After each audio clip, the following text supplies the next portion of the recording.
Today we're going to be talking about knowledge as hierarchical from Chapter 4 of Leonard Peikoff's book, Objectivism, the Philosophy of Ayn Rand. Stay tuned.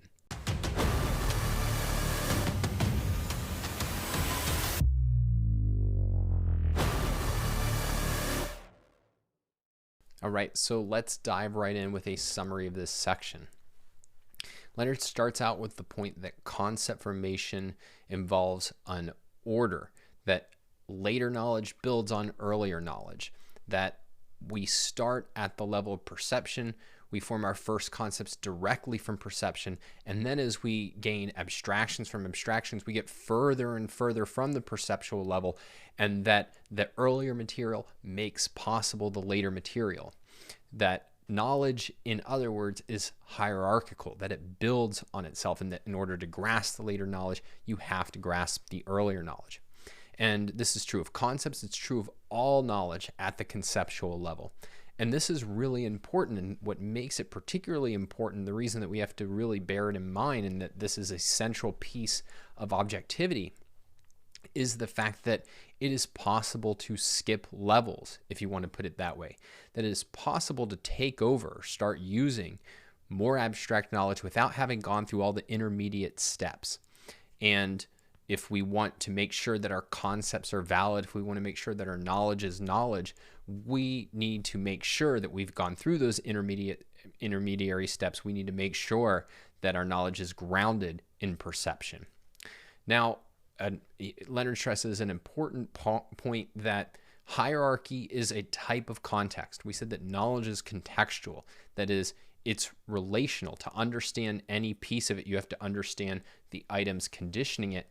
And Leonard gave a list of what that involves. The fact that in order to understand, apply, and this is the key, validate knowledge, you had to grasp its context. And a hierarchy is a context. It's the kind of downward looking context from an item of knowledge to its roots in perception.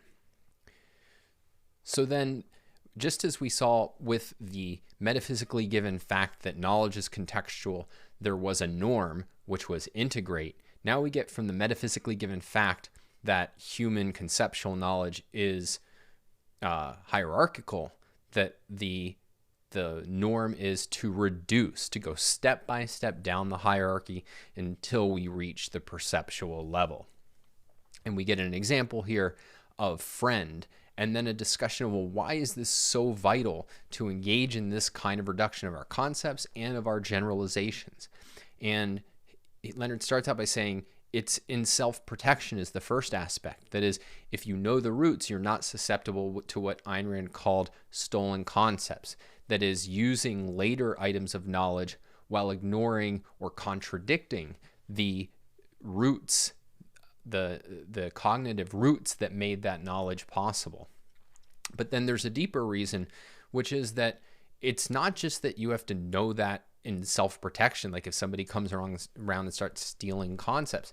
It's that in order to know that your concepts and conceptual knowledge are real knowledge, you have to know those roots. You have to see that relationship to reality. Otherwise, you can end up, for example, with the kinds of invalid concepts we were talking about before, package deals, anti-concepts, and certainly with floating abstractions. That is, your ideas being cut off from reality, and therefore you unable to see their connection to reality, to be able to apply them, to actually be able to make cognitive use out of your knowledge. And so we have to reduce, we have to be aware of the kind of essential, necessary order of learning of our ideas in order to validate them, in order to use them. And this is really the essence of proof. And Leonard ends this discussion then by talking about in what way objectivism is unique philosophically as paying real attention to hierarchy. And he doesn't use this example, but what we'll see later is one of the central arguments in objectivism, which is the basis of the objectivist ethics, which is Ayn Rand's argument that to grasp the concept of value, you have to understand its roots in life, that it's the only life that makes the concept of value possible. And this is a reduction. She starts with what are values and why does man need them, and reduces it and says, well, in order to grasp the concept value, you'd have to be able to grasp things acting in the face of an alternative. You'd have to be able to see entities acting and that the outcomes of those actions having some impact on those entities, that something hinges on its actions. And then, well, what makes that possible? How do we grasp that? Well, that it's only life or death. That's the only fundamental alternative that is going to enable us to grasp the concept value. And that ultimately the distinction between living organisms, we can pretty easily draw that down to perception. So reduction as proof, this is really at the heart of objectivism, and that's why it's at the heart of objectivity. So one of the things that I found very helpful about this section was in getting clear on why Ayn Rand's grasp that objectivity involves both existence and consciousness was so important. That getting the contribution of consciousness is not just like a fine detail, but it goes to the core of unlocking our ability to be objective.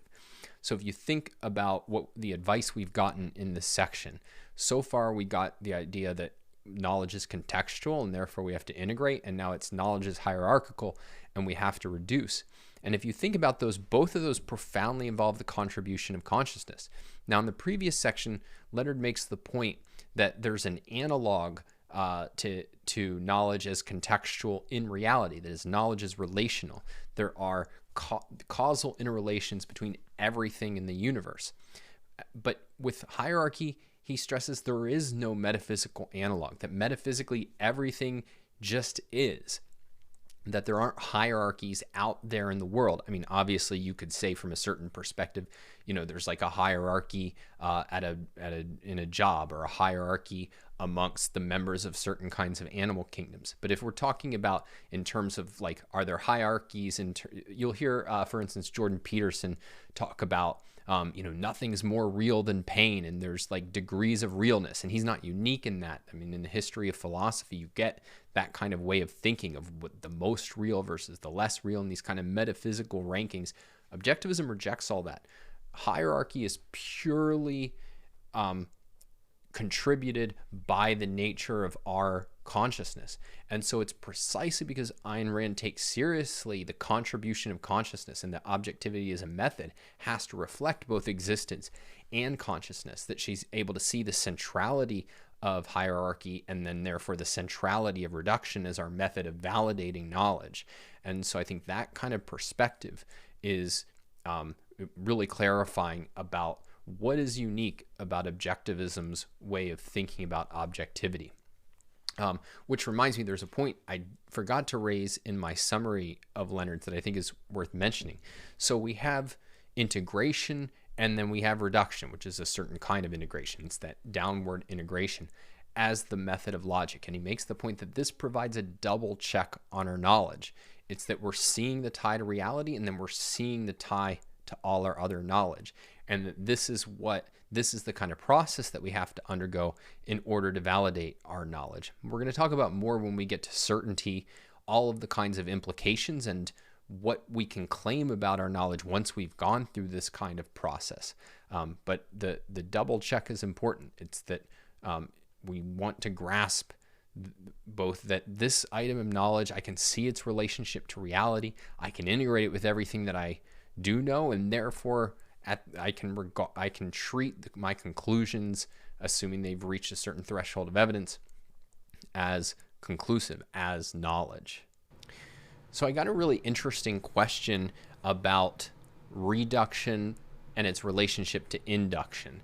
And in particular, this person pointed out that in OPAR, Leonard Peikoff defines reduction as what proof consists of, and that in a book based on Leonard's lectures by David Harriman, The Logical Leap, induction is referred to as proof. And I haven't gone back and looked at exactly the kind of ways that they formulated and whether they clash all, but here's the way I understand the issue. So in How We Know, Harry Binswanger makes this distinction between derivation and proof. So derivation is when we're grasping new knowledge from previous knowledge. It's that we're moving further from the perceptual level and grasping more about reality. And that proof is once there's a claim about reality. So then it's, well, we need to tie it back down to reality. We need to go back down the steps to perception. So you can think about when Ayn Rand is coming up with reason as man's basic means of survival, she's to derive that from reality. She's taking her knowledge further from perception. And then once we hear that idea, we need to prove it. We need to go and trace the steps by which one can derive it from reality, if you want to put it that way. And so that's the idea of proof. And then for both derivation and reduction, or I'm sorry, for both derivation and proof, you have to it can involve both induction and deduction. So deduction is going from more general knowledge to less general knowledge, and then induction is going from less general knowledge to more general knowledge. And the basic, I think if you think about it that way, it's that proof involves reduction, and then reduction can involve tracing both inductive and deductive steps. So that's the kind of way to think about it. And I think what Leonard's talking about when he's talking about induction is the nature of proof. It's that he's focused on it from the perspective of deriving knowledge from reality, the discovery of knowledge. And the point is that the primary form of discovery is inductive. Deductive depends on prior inductions. And that once an idea is grasped through induction, that is its proof. Logically inferring the more general from the less general is proof. It is proof in the sense of you've validated this item of knowledge. There's nothing more to do. You don't have to put it in some deductive form or something like that. But then once that is shared with people, that conclusion is shared with people, then they need to reduce it. They need to retrace the steps by which one initially derived it. One thing I do want to stress, though, is that reduction, if you're just reading OPAR, you can think about it as just grasping the steps by which one would have gotten an idea from reality. But in Objectivism through Induction, part of what Leonard stresses is the way in which it's not just that you have to get the skeleton, like these are the generalizations that one would have to first grasp in order to grasp this later generalization or this later principle. It's that for each step along the way, you in effect have to recreate in essentialized terms the induction. You have to go and recreate those kinds of observations that somebody would have initially had to make in order to induce an idea from reality, to derive it for the first time. And so what I'm stressing here is the idea of reduction is kind of giving us the steps, the intermediate items of knowledge. But it's not just enough to identify those steps. If you really want to have an idea, to hold it first-handedly, to validate it, it's once you have that skeleton, you have to retrace the actual kinds of observations that one would have to have gone through in order to grasp the item of knowledge for the first time. So how do we actually reduce concepts and generalizations? And I think some people have found the example of friend a little bit confusing. And I mean, ideally what you want to have is you want to have lots of examples that you can kind of go through and work through. But of course, the whole point of this book is to present an essentialized presentation of the whole philosophy. So I think it's actually revealing how much space Leonard devotes to this single example of friend, precisely because it's a difficult issue that you really need to work through an example of. But some people, so this example has been criticized by David Kelly, who's a former objectivist essentially, and he claims, well, look, Leonard's going into, in order to understand friend, you have to understand the concept of esteem and value, and how can that be when children don't know these words and yet they have the concept friend? And part of what's tricky about this, though a professional philosopher who claims to be an objectivist philosopher should know better, is that knowledge is a spiral, and what Leonard is doing is reducing the adult conception of friend, which is a much richer conception. Like a kid basically has somebody that I spend time with, who's not beating me up, and maybe is even beating me up. It's a very kind of primitive form of grasping the concept friend.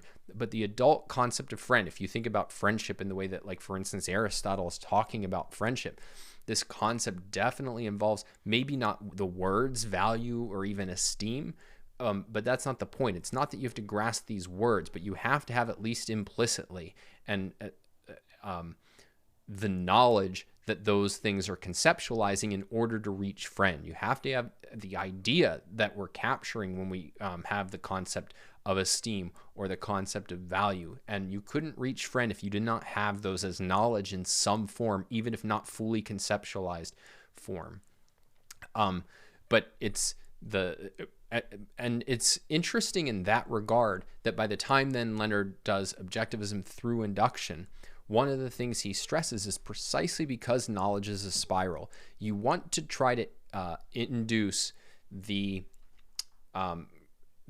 conclusion in a more primitive form, in the kind of simplest form by which somebody would first reach it. So just one example is he goes through the process of grasping reason as man's basic means of survival and says, what would we strip out of there if we're going to get that for the first time? Well, we'd get rid of the qualifier basic. It'd be reason is unimportant means of survival. And then it's a later discovery to think, well, is it the only one? How does it relate to other potential things that are involved in survival?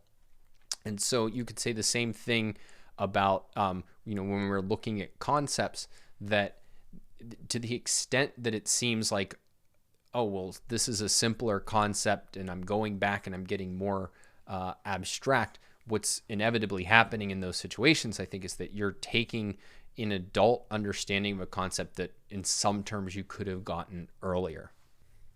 So I found the best way to think about the reduction of concepts is to go back to the question Ayn Rand asks when she's going to engage in reduction of concepts, which she does with the concept of value, which she does with an introduction to objectivist epistemology with the concept of justice. And the way she'll put it is what gives rise to the need for this concept. And so you're in effect looking at two things. You're looking at what is the group of similar existence that this concept is integrating, and are they actually similar? And then do I need a new mental unit to integrate these similar existence? Like, is there an essential similarity here that's going to pay off in further study and further use? And if you have that both metaphysical and epistemological component, then it's, I really need this concept. There's something essentially similar here that I need to be able to open a folder for so that I can build up knowledge about the units over time. And once you can you do the work of answering that question, then now you've reduced the concept. You said, okay, I can see what facts of reality about the existence that are being integrated here justifies, and in fact, in most cases, is going to mandate conceptualizing these units in this way. Some further advice, and this is more general than just concepts. So one is, you can ask, when did this idea arise in history? And part of what that's going to give you is, well, what facts were available that gave rise to this concept or to this idea? For instance, I had a lot of trouble in grasping and thinking through, well, how do we even reach philosophy as a subject? In what way did this arise? And one of the things, if you see good books written on the history of philosophy, they'll often talk about the way in which it was the Greeks, and this is a point Ankar Gate has made as well. The Greeks are interacting with other cultures at the time in a way that was new. So you had a pretty developed culture, and then it's interacting with other cultures. And what happens then? Well, if you'll remember, in the first video in this whole series, I think I talked about the way in which, if you've ever gone to a different country and you've realized that there's certain things that you just took for granted that were actually open questions. The one that I remember the most is, when I lived in Japan, it's like how far you stand from somebody when you're talking to them. What's our kind of individual space bubble that we're comfortable with? And so once you had this kind of intersecting of cultures, things that seemed self-evident, settled issues suddenly became live issues that people had to think about. So, just take it on the level of, well, they have different gods and a different religion. And so well, which one is right? And how do we answer that question? Or they have different views of right and wrong. How do we know that we're right? How do you answer that kind of question? And so having that historic perspective on, when did humanity reach this concept? Or you can think, in my podcast, Liberty Unlocked, I interviewed Lisa Van Dam, and she talked about how in her school they teach the history of science, or they teach science through the history of science. And it's precisely because the history of science gives you the hierarchical steps by which people went from very primitive observations about the stars, about how bodies on Earth interact, about light and things. It builds over time into more and more abstract conclusions, and you're in effect recapitulating the hierarchy by studying things that way. And then you can also think, not just when does humanity get it, but when does a person get it? So when can a kid grasp a certain concept, or when did I grasp a certain concept? And that can be clouded a bit because people can be taught things early. Like, kids can be told, oh, everything's made of atoms, when they're 7 years old. But you can think about when I really kind of reached a certain kind of awareness of a concept, and that can give you an orientation of what facts were built on what. And so these are kind of starting points for thinking about the order of learning when you're reducing. The other thing, and this is more sort of tactical, I think it's very helpful to, if you're asking, so for instance, take something like, reason is man's means of survival. And I think a good starting point, you can ask yourself, like, what would I have to know in order to get this? The first thing that's worth doing is, instead of thinking about instead of trying to think both of the kind of subpoints that you would have to grasp, the earlier generalizations in order, just blurt them out. And in fact, like, make a laundry list, write down everything that you think could be relevant, and then you can start thinking about the ordering of those things. So like, what seems at all relevant here, and just get it down on paper. And I think that can go a long way. Whereas you can kind of freeze up if you're trying to give your mind two orders, which is get the steps right and get the kind of relevant data that would have gone into reaching this concept or reaching this conclusion. And one reason why that's important is, if you go through objectivism through induction, one of the things that occurs from time to time is that Leonard Peikoff will talk about the way in which, well, here's kind of three things or two things, and I don't know that there's a necessary order, that you could get any before the other. And so the just having the potential conclusions in front of you is going to be a big aid to doing it. Now, that said, and maybe I should have led with this, Leonard stresses the way in which, no matter how much he would like to tell us otherwise, this is a hard thing to do. Reduction is a challenging process. And I found very helpful and liberating the way that Greg Salmieri talked about it in a lecture he gave, Thinking Objectively. And you can think of this as, in effect, like, one way you could think of it is just like a basic reduction, or a kind of like ongoing starting reduction, however you want to put it. And it's the idea of, whenever you find yourself using or relying on an item of knowledge, just asking yourself, why do I think this is true? And why do I think this is true is really important. And the idea is, yes, theoretically, then you could keep asking, why do I think that is true? Why do I think that is true? But whenever you find yourself using an idea, and it's an idea where you don't feel fully on solid ground, which whenever you're dealing with a knowledge you haven't really validated, it isn't really secure, it can have the sense of, I'm not on solid ground. Asking that question, why do I think this is true? The answer is what the answer really is going to be, if it's an idea that you've really grasped its tie to reality. It's in effect, you're doing a reduction, and you don't have to necessarily go all the way back down to reality, but you go down one or two steps until you feel on solid ground again. Now, one of the really key points that Greg stresses here, and this is so important, is that you're asking, why do I think this is true? In other words, what's actually in my mind that I regard this as true? So if the answer is nothing comes to mind, or I think this is something I heard from Ayn Rand, then it's, well, no, I don't have real grounds for thinking that this idea is true, which doesn't mean you reject it, but you just mark it in your mind mentally as, here's an interesting idea that's might be worth thinking about more at some point, but you don't have it in the file of this is something I regard as knowledge. And he contrasts that with something I see all the time, which is, well, why do I think this is true? And then looking for reasons to justify it that aren't your reasons for holding it. And I noticed this for the first time, I think years ago, with the issue of the minimum wage debate. And I would read conservatives who would argue for minimum wage and trot out like the latest study that, looked at comparing some city versus another city, and did unemployment go up when the minimum wage went up. And this was not why they thought that the minimum wage created unemployment or why the minimum wage was bad. It was from basic economic reasoning.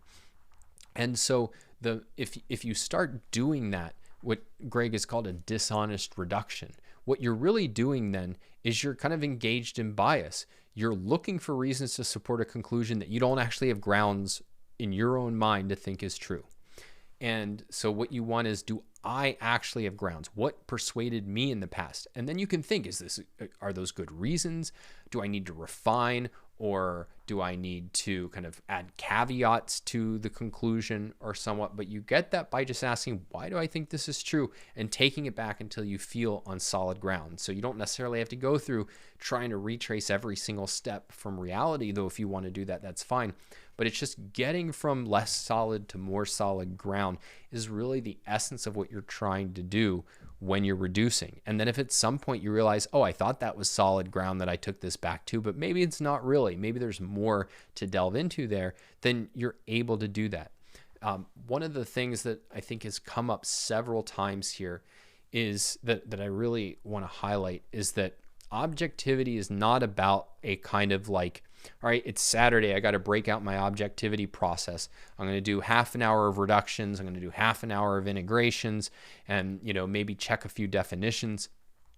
That what we're really talking about is an ongoing way of using your mind. And that's why I think the thing I worry about when people read Leonard's kind of analysis of Friend, it's really helpful for getting the kind of pattern of reduction. But if you take it as, here's this arduous, confusing, impossible process, then you will not perform it, or at least not in an ongoing way. But if you'll remember, we talked about with integration. Integration was not this kind of like, all right, sit down and do an integration right now. It's an ongoing process of asking yourself, what is this similar to? What is this different from? And it's the same with reduction. It's the ongoing process of asking yourself whenever you're engaged in trying to achieve or apply knowledge, of asking, why do I think this is true? What are my reasons? And sometimes it's just a quick spot check reminder of, oh yeah, I think because of X, Y, Z, and that's solid ground and I'm able to go on. But what we're really after is an ongoing way of using your mind. And in the Objectivist Ethics, Ayn Rand has one of my favorite paragraphs, which I wish I would have actually pulled it out before recording this video. In fact, hold that thought. I'll be right back. All right. So this is from the Objectivist Ethics, and it's 21 in my edition, but there's like 10 different paperback paginations for the virtue of selfishness. So good luck with that. But so this is what she says. The process of concept formation does not consist merely of grasping a few simple abstractions, such as chair, table, hot, cold, and of learning to speak. It consists of a method of using one's consciousness, best designated by the term conceptualizing. It is not a passive state of registering random impressions. It is an actively sustained process of identifying one's impressions in conceptual terms, of integrating every event and every observation in a conceptual context, of grasping relationships, differences, similarities in one's perceptual material, of abstracting them into new concepts, of drawing inferences, making deductions, of reaching conclusions, of asking new questions and discovering new answers, and expanding one's knowledge into an ever-growing sum. The faculty that directs this process, the faculty that works by means of concepts, is reason. The process is thinking. And I really love that. It captures the richness of what it means to be rational, and then we can think about objectivity as specifying the kind of self-conscious rationality. But what I wanted to really stress from that, and what I'm really trying to stress here and hope you really take away, is that to say that this chapter of objectivity is supposed to give us guidance, is it should be giving us guidance of a process that we're undergoing all the time, not necessarily at every second of our lives. But, you know, if you find yourself going a day or two and you're not asking yourself questions of integration and questions of reduction, that should be a big red flag of, whoa, what am I doing?